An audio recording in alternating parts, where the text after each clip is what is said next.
सभी विद्यार्थियों को गुड मॉर्निंग, नमस्ते। आज हम हमारे शरीर में पाई जाने वाली विभिन्न प्रकार की ग्रंथियों के बारे में पढ़ेंगे। हमारे शरीर में अनेक प्रकार की ग्रंथियां पाई जाती है और ये ग्रंथियां हमारे शरीर में विभिन्न प्रकार के कार्यों को संपादित करती है। इन ग्रंथियों को हम मुख्य रूप से 3 भागों में डिवाइड करते हैं।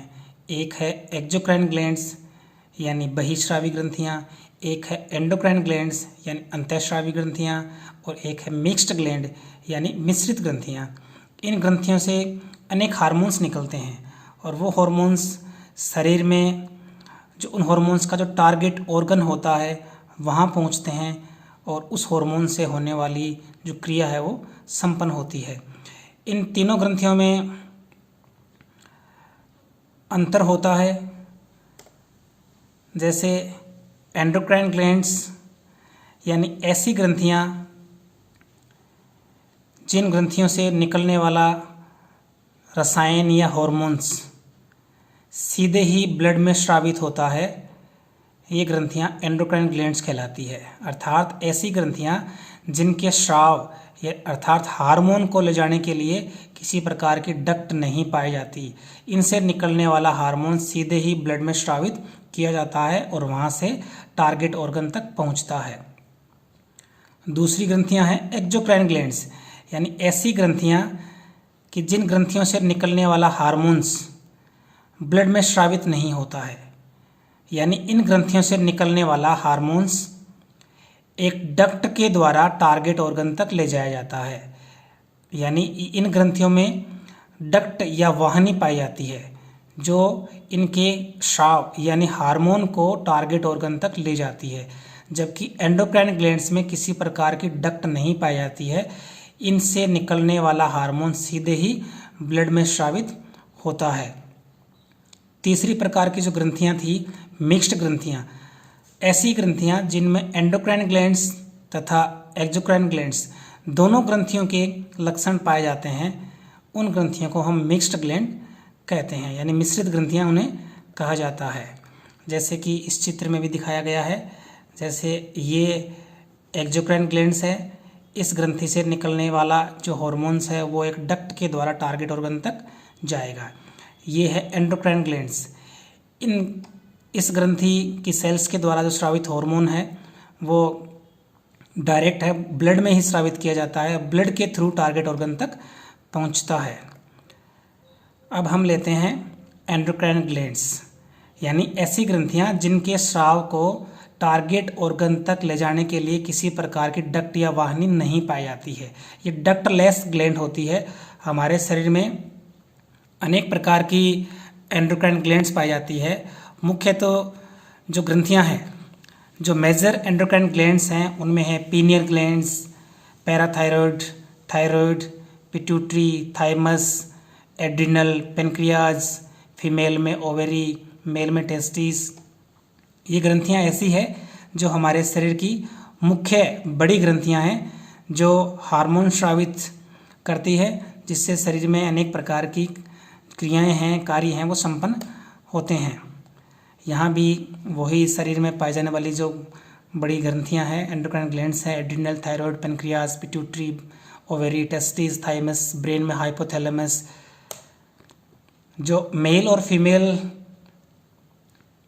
को यदि देखा जाए तो दोनों में लगभग सभी ग्रंथियां पाई जाती है।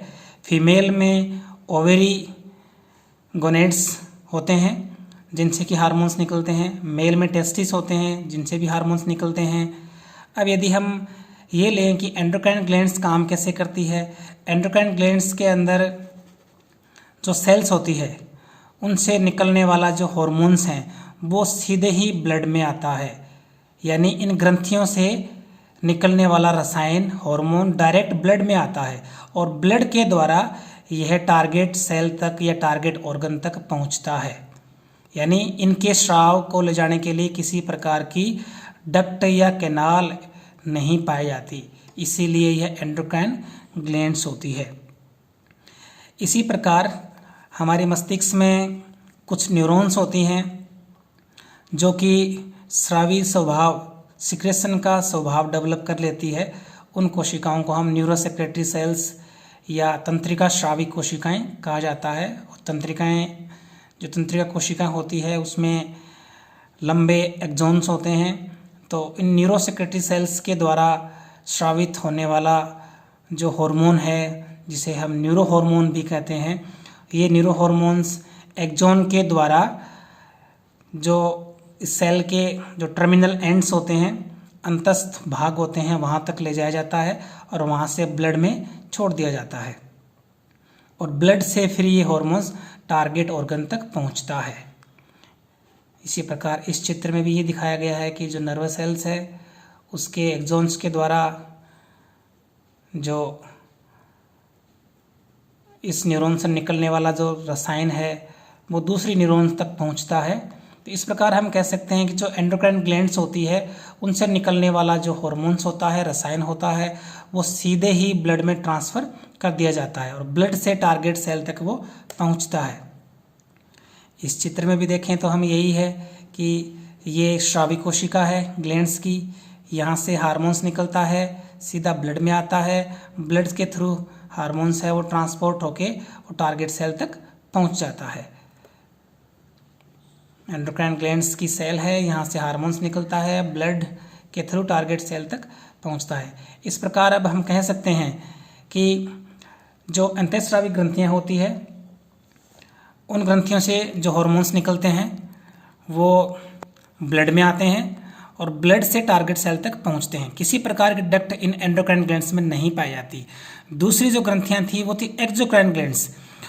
उन ग्लैंड्स में निकलने वाला जो स्राव या हार्मोन्स होता है वो एक विशेष डक्ट के द्वारा, वाहिनी के द्वारा टारगेट ऑर्गन तक ले जाया जाता है।